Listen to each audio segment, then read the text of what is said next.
So Saudi Arabia has just done something that tells you what's happening in the Middle East. Now it has put Turkey and Pakistan into a new mutual defense arrangement where an armed attack on one will be treated as an attack on all three. But the real story isn't just in the headline. Let's understand how.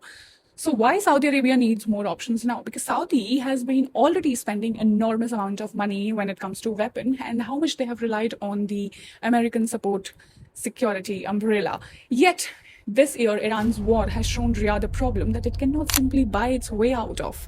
Missiles and drones can still reach the Gulf, and Riyadh is doing something very strategic. It's called hedging. Not abandoning America, hedging against depending on only one security partner. And look at it, what it chose.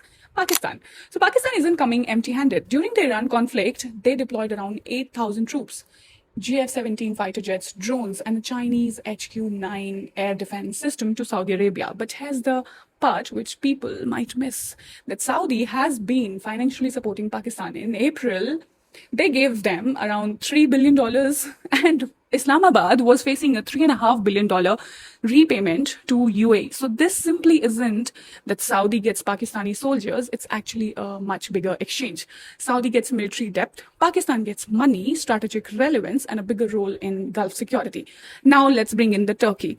Turkey gives Saudi Arabia something very different. A major military power, a powerful defense industry of drones, naval capabilities, and enormous regional influence. So Turkey gets something in return. And now what's that? It's deeper access to the Gulf, Saudi investment, and a bigger seat at the table in which West Asian security is being discussed. So suddenly the triangle will actually make much more sense. Saudi has money and strategic leverage. Pakistan has manpower and military capability. And Turkey has military technology and industrial power.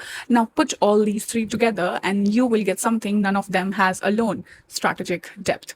And here's what most of the people will misunderstand, that this isn't officially a pact against Iran or Israel. And this isn't definitely a automatic NATO-style military response with a detailed operational commitment. It's officially defensive, but deterrence doesn't always work by saying that we will attack you. Sometimes it works by making the enemy wonder, if I attack them, who else will get involved in this? And that is what has changed.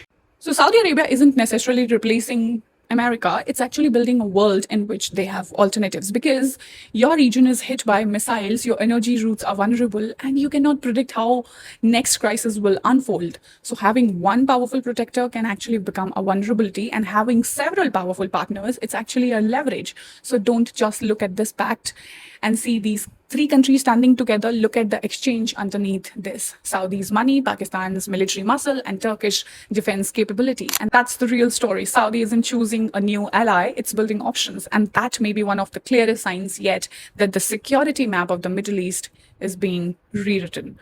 Hope this helped. Follow for more geopolitics. Jai Hind.